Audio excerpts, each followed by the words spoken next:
This is a triangled little vase. A tiny triangled vase. And that's what I would like to make together with you in the new video. Starting with a block of wood. It's amazing! And we have to mount this block of wood in the lathe and, well, just fit it between centers. So the first thing we do is make sure where the center is. We do that in a scientific way. It's over there. And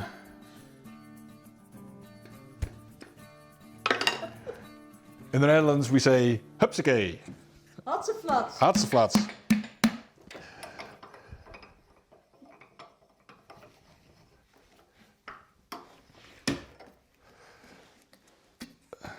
There's some bark that might fly off. We'll see.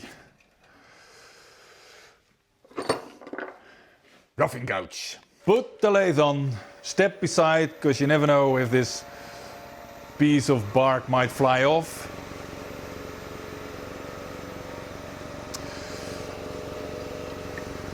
Oh, maybe it's a good idea, because every time I get questions, how big is it?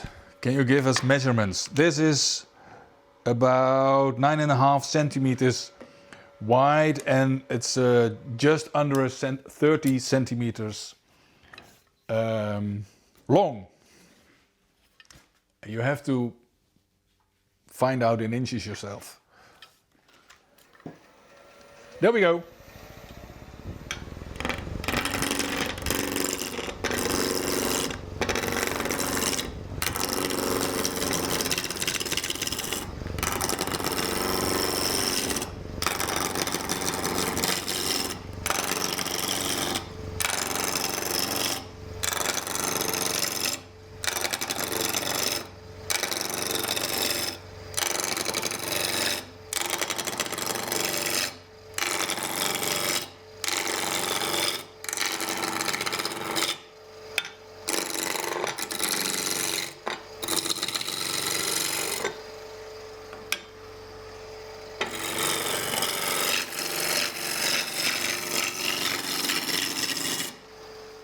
Not quite round yet, so we have to continue for a while.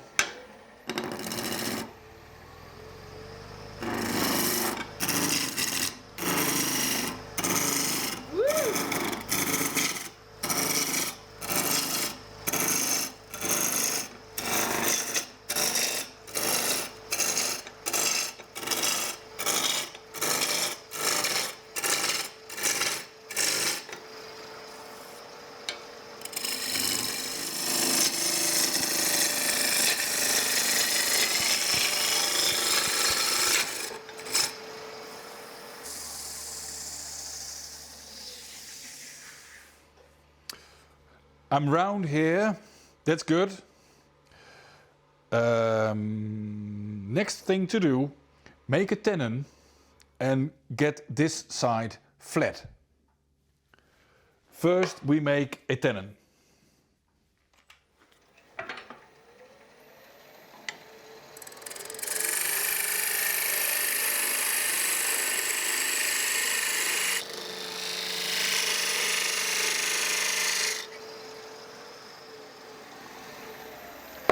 And as usual, I want to be my tenon 52, 52 and a half. All right. But we'll leave it like that. Close enough, right? Close enough. I want to do some measurements over here. So I want to have a flat surface over there. And now you see there's still paraffin wax on it. Right. So first let me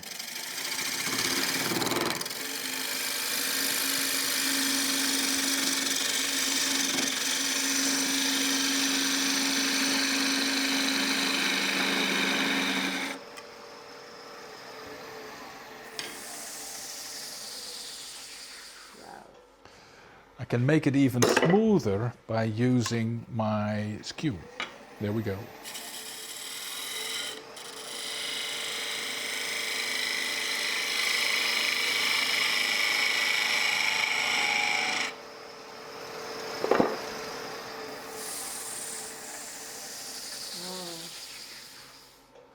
Great. That is as smooth as a baby butt. Over here on this lovely smooth finish, I'm going to draw a circle using a compass. And I'm not going to make that circle too big. Let's say 2.5 or 2.5 or 30 mils. Let's say 1 inch or 1 inch and a quarter or something like that.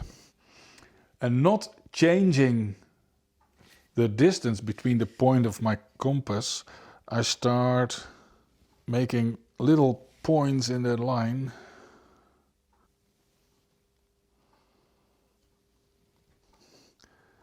And in this way, if I do it precise, I can divide it in exactly 6 parts. So the last point, if you do this precisely, should get back in the first point. Now I take an owl and use 3 of these 6 points and making our center points.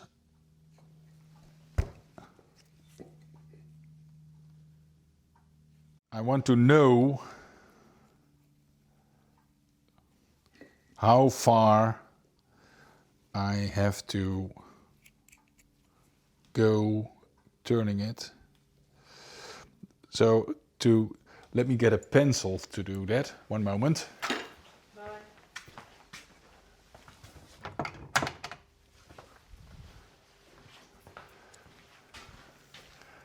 And you can see it better.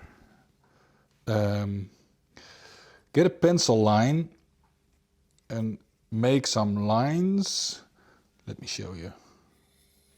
Number 1. Number 2, they don't meet, so I have to make it just a little bit smaller.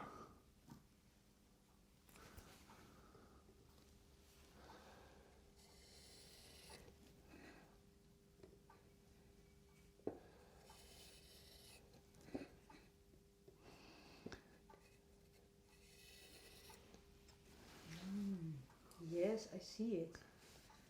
Yeah, you slowly, you're getting the point? I'm getting the point. Good. So now I am going to mount it between centers again. Yeah. And I'm going to turn Yeah. everything outside of the pencil line away. Yeah. But first I start in the center. Because I have to mark here how deep I want the face to be. So what I mark now is the depth over here. There we go.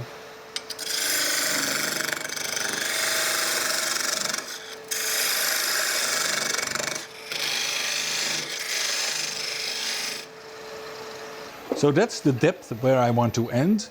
And the next thing to do is pick up my cut over here and end it over there. But of course, it's not, the center is not in the middle. I now go to the first eccentric center. Eccentric center? Yeah, well, the center is off center. So it's eccentric. It is eccentric. Thank you very much, Lies. Now it's time for the first eccentric cuts. Over here, I have to cut away by far the most. Over here, I'm only cutting from the outside to the second pencil line you see over there. So, because here I have to remove most of the material, I start cutting here. Yeah.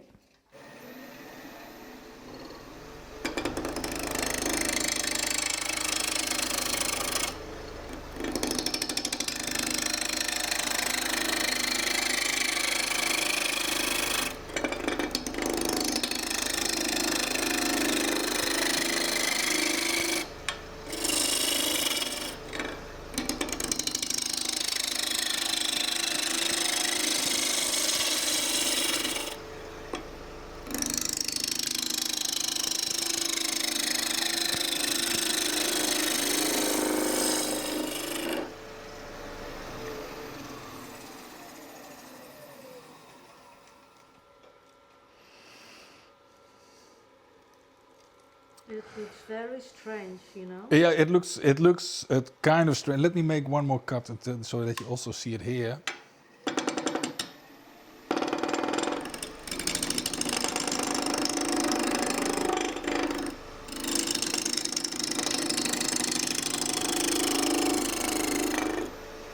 It's only 1/3 of the time that I'm cutting wood, and 2/3 of the time I'm cutting air. So it looks a bit strange, maybe.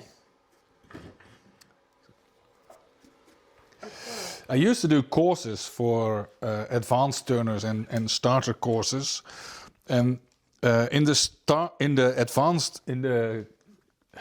the advanced courses, this was the second project we did, and it was an exercise to have the bevel on the wood, the bevel of your gouge on the wood, and the bevel pointing in the direction of cut.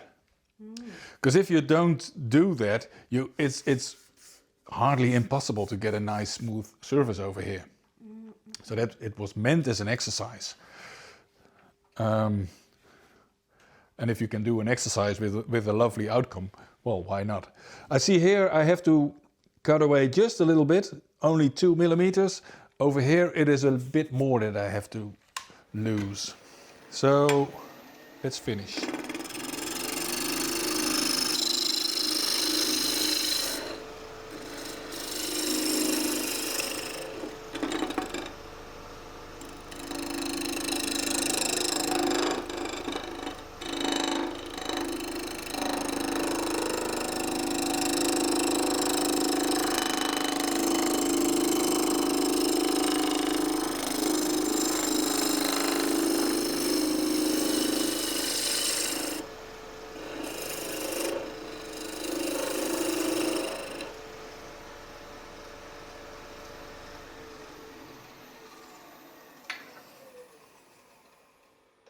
Let's first look if I'm straight. Well, of course I'm straight, but if I have a... Sure, you. Are you finished laughing? Yes. Well, I'm more or less straight. I think I have to stop talking and concentrate on my cut. So let's do that for a while and make it superb cut.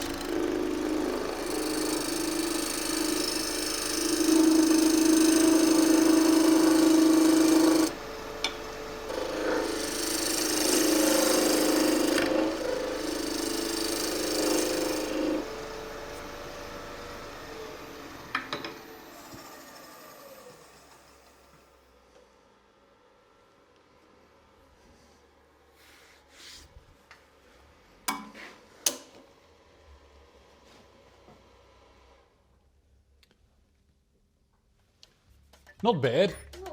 Not bad. For a gay guy. First surface finished. Next one. Put the live center in the next center point. And there we go again.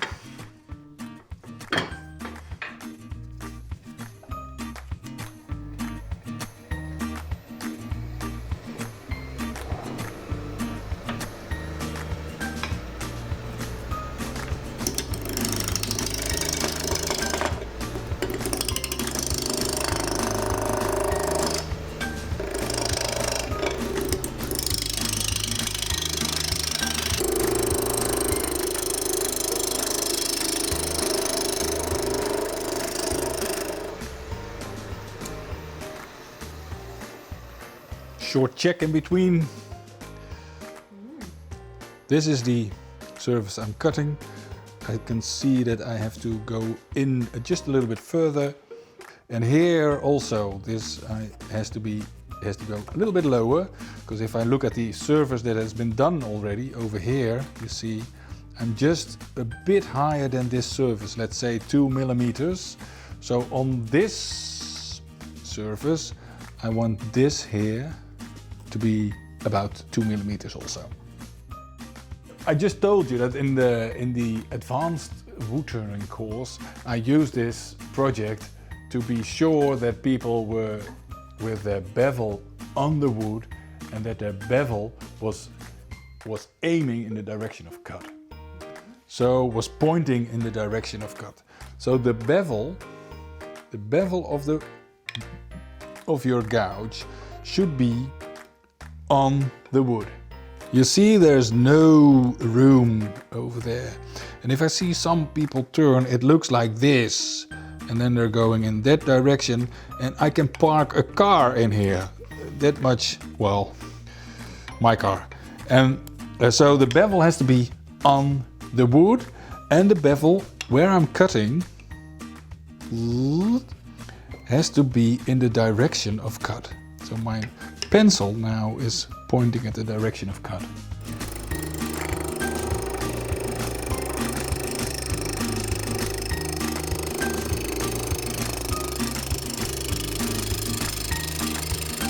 Oh, I'm going too deep.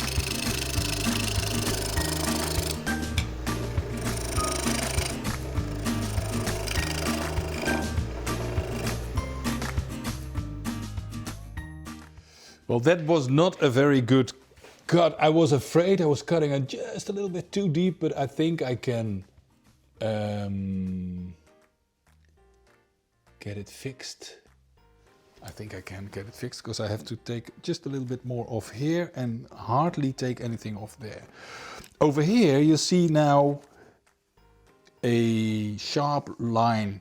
It's where the two surfaces meet. If I make a straight cut over here and if I have made a straight cut over there, this line that is now a little bit wobbly should be a perfect straight line. So there we go for the last cut.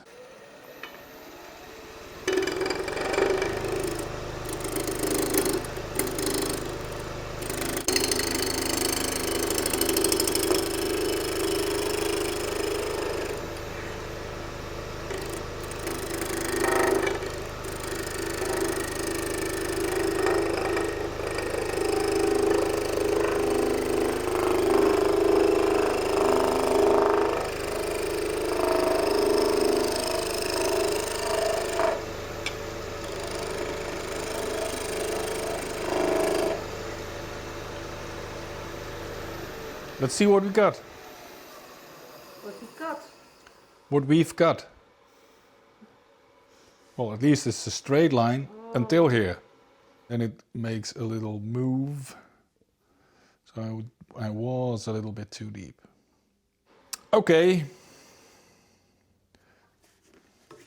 Off we go to the last surface.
Little check.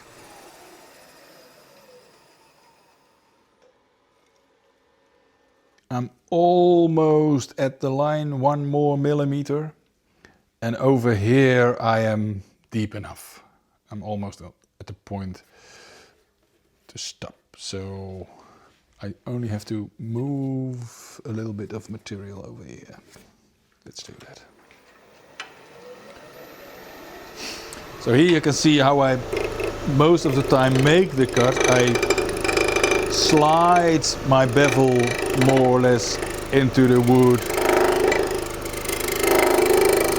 First the back side of the bevel, and then I lift the handle until it cuts.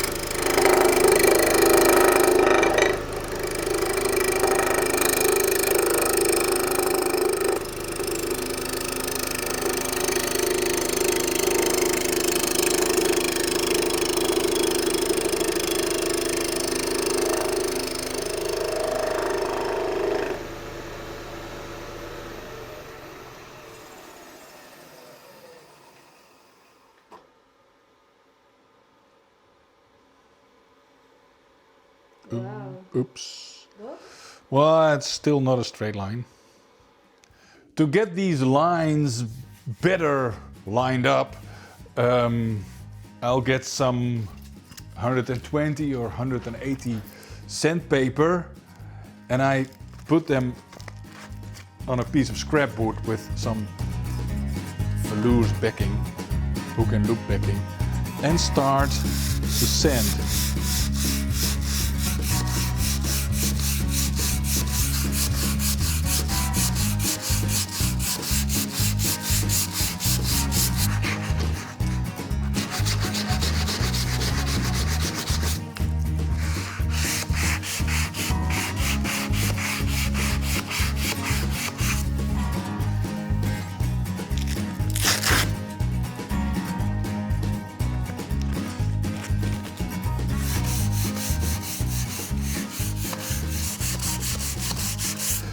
This is 180 grit, but at least let me make, let's edit here and pick it up just somewhere more to the end when I'm done sanding, okay?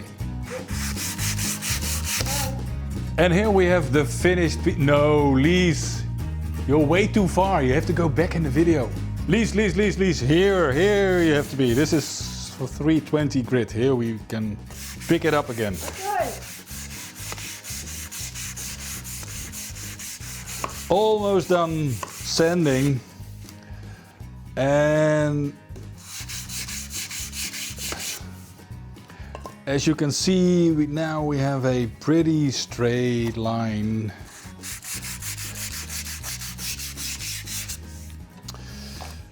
By the way, this is beech. A bit spalted, and a soft spot here and a hard spot here. So it is, I can't sand too long, otherwise I will sand holes in here. So let's leave it like that, but with this beech it's going to be lovely if we put some oil on here. We have to finish this, the top side of our vase, and drill a hole in it, because now it is a tiny twig, tiny triangular twig vase. But if we drill a hole in here and a test tube fits in there, we have a tiny triangled test tube twig vase. So I take my spindle gouge and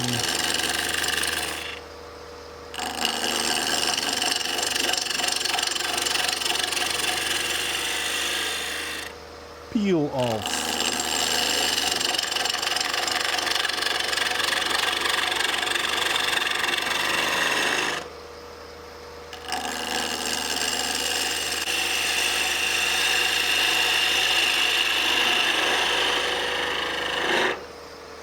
Let's check if these holes are gone already. Ooh, no, not yet. Have to continue for a while.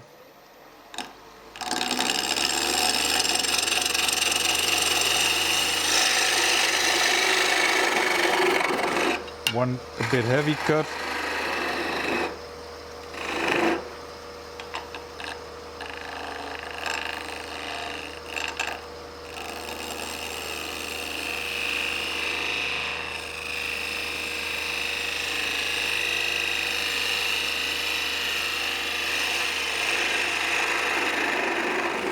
One light cut, and I think they're gone now.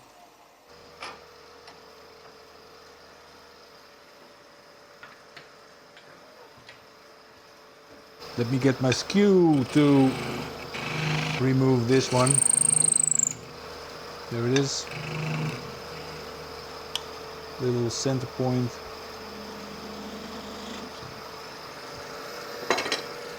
And we start drilling.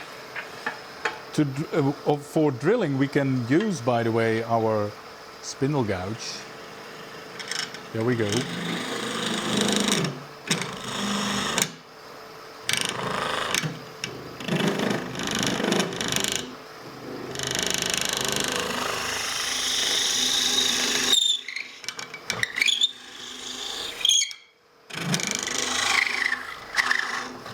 I press it in the center, and while I take it back, I scrape a little bit on the wall of the hole I just created, so I can go deeper and deeper again. Make a bit room, and scrape along the side of the wall to make your hole a bit wider. Well, that's one thing of doing it, but of course you can also, if you know the size of your test tube, you can also take a drill with the right size, of course, and use that to drill your hole.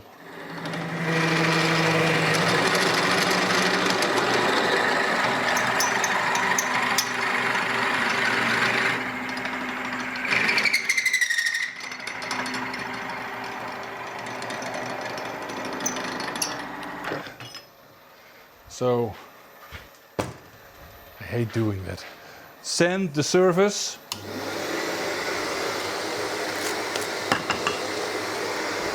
.180 grit.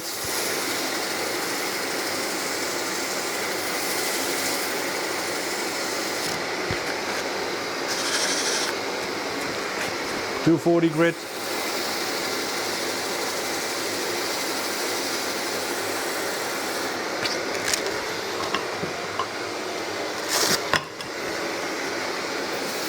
.320 grit.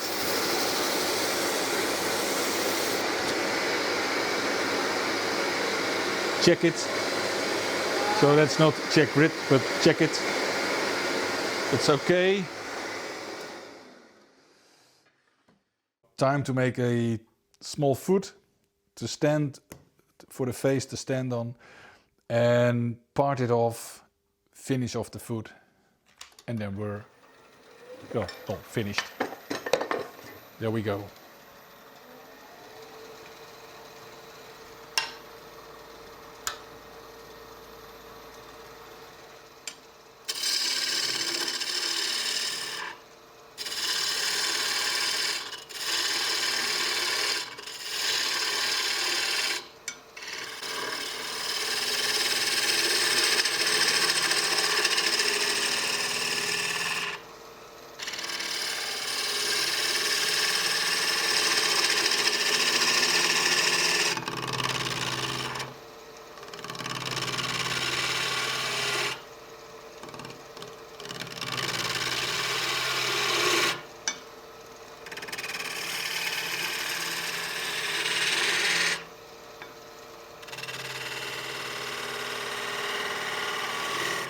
Just to do a little bit of decoration.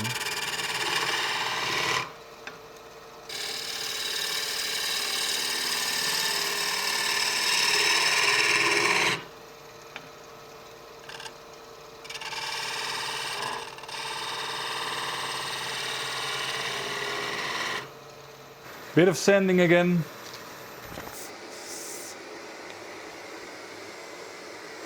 That was 240 grit. Now we go for 320.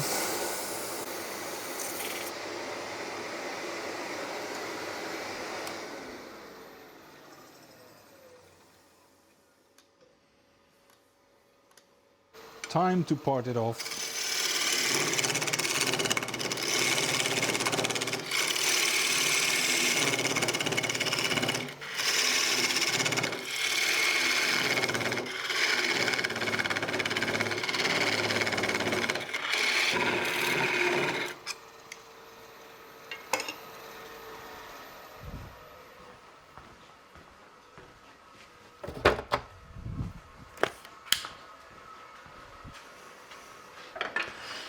Let's do this properly and use a saw. Good.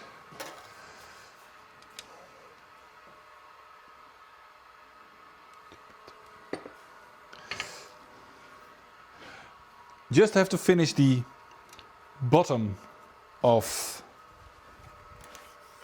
the vase.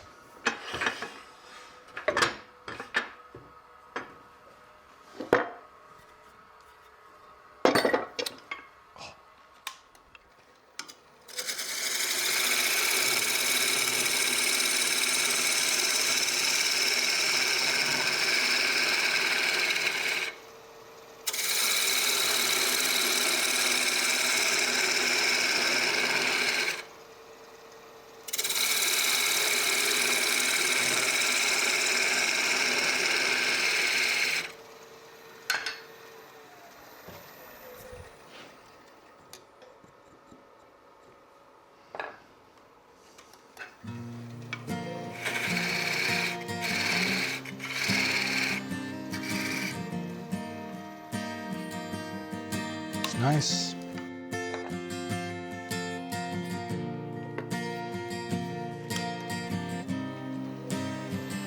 It's not perfectly centered, but I have to say I don't care that much because I'm not going to work here, I'm only going to work over there.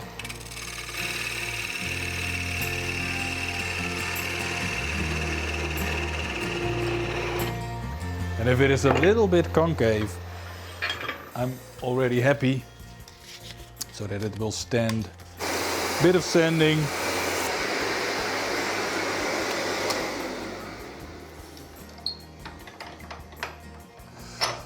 That'll do.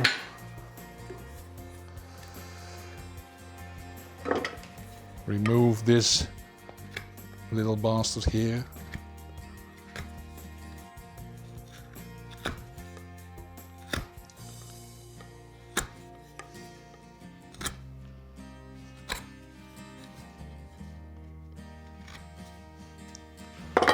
Now get a little sanding machine to do the last part.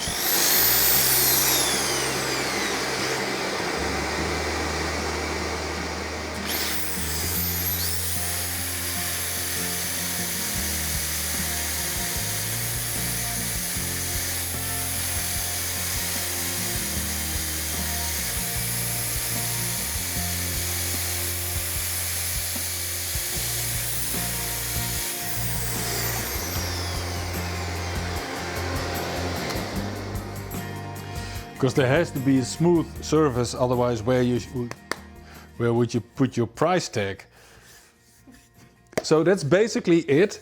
Let me get a bit of oil so you have an idea what this piece looks like when it's finished, because the oil will get the grain out perfectly. Wow.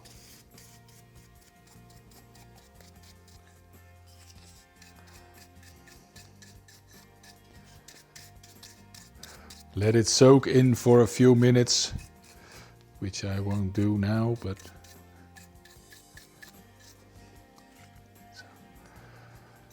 get a cloth.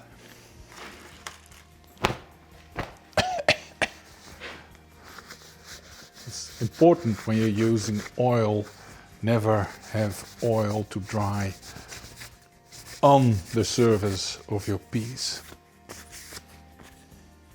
If you thought, well, that was interesting, then also take a look at another video of mine. I think I wrote on it, it's hip to be square. That's where I make a small square bowl. A square bowl on the lathe? Yes, more or less on the... No, it's a completely different way of doing it, but well, just take a look at it if you want to. For now, I say thanks for watching and see you next time. Bye-bye. Bye.